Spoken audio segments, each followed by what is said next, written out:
While the increasing militarization of our local police forces has been going on for quite some time, and it has, of course, increased during the Bush administration with all these signing statements that he has made, which most people are actually unaware of. So I kind of like to follow up on this because it is a great matter of concern when the Posse Comitatus Act is actually being trashed. Posse Comitatus means that no military units should actually be deployed in the United States for any reason whatsoever, unless there is a major emergency or upheaval. However, as it stands now, these upheavals or emergencies are so loosely defined under the Bush signing statements that it becomes completely open to interpretation. So, yeah, we're in election season. I want to read you a little article which was published by Digby today. And he basically states nothing like deploying a bunch of cops on the streets, or military units for that matter, in American cities, looking for marauding Americans to help get out the vote, or maybe to protest it afterwards.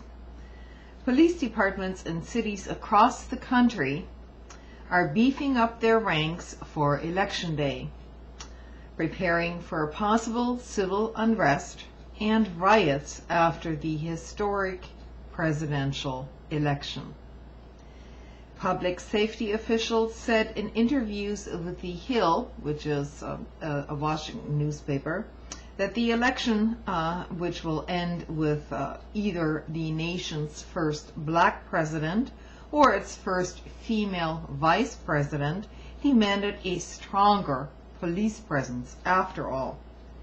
Some worry that if Barack Obama loses and there is suspicion of foul play in the election, violence could ensue in the cities with very large black populations. Democratic strategists and advocates for black voters said they understand officers wanting to keep the peace, but caution that excessive police presence would intimidate voters. Senator Obama has seen his lead over rival McCain grow in recent weeks, prompting speculation that there could be a violent backlash if he loses unexpectedly. Cities that have suffered unrest before, such as Detroit, Chicago, Oakland, Philadelphia, and so on, will have extra police deployed. In Oakland, the police will deploy extra units trained in riot control, as well as extra traffic police, and even put SWAT teams into the neighborhoods. Are we anticipating it will be a riot situation? No, but we will be prepared if it goes awry, said the Oakland Police Department. I think it's a big deal. You've got an African American running and a woman running, the spokesman for the Oakland Police Department added, referring to Obama and the GOP vice presidential nominee, Sarah Palin.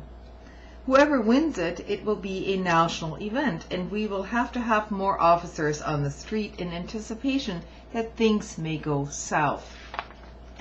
The Oakland police has faced big riots in 2003 when the Raiders lost to the Tampa Bay Buccaneers in the Super Bowl, he added. Political observers such as Shelton and James Carville fear that record voter turnout could overload the polling places on Election Day and could raise tension levels considerably. What are local election officials doing to prepare for what people think will be a record turnout at the polls, especially in black and minority communities? This spokesman added.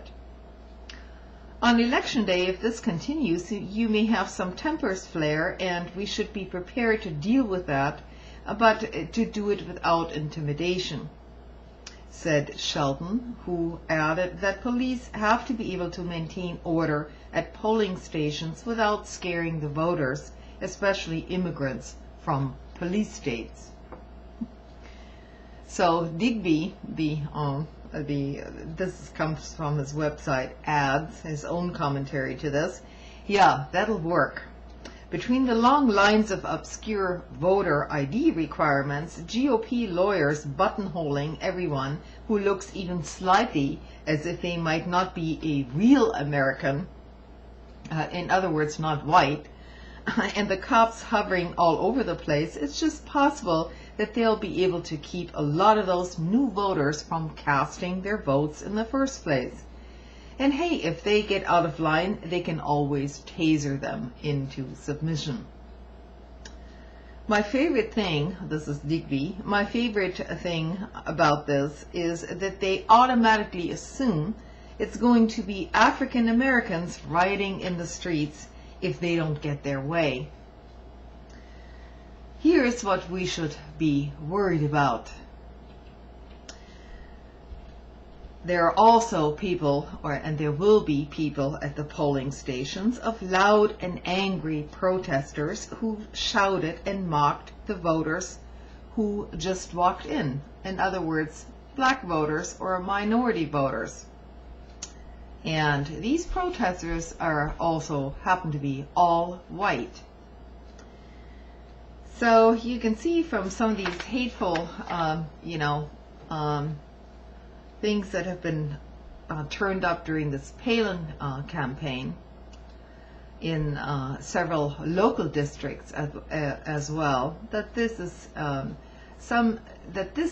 this is not going to go well, and that some violence is to be anticipated. So, of course, this is also all being projected all over right-wing news sites in order to ratchet up the fear even more. All I have to say at this point is, the only people who sound like they're ready to start violence and mayhem and shooting are on election day or afterwards are probably, I would say, some of these hateful Palin supporters, and who are in their own rallies completely out of line. This has nothing to do with Obama. Actually, it has to do with hate speech and with ratcheting up a riot atmosphere, which does not bode well for the country. So that's my little video for tonight.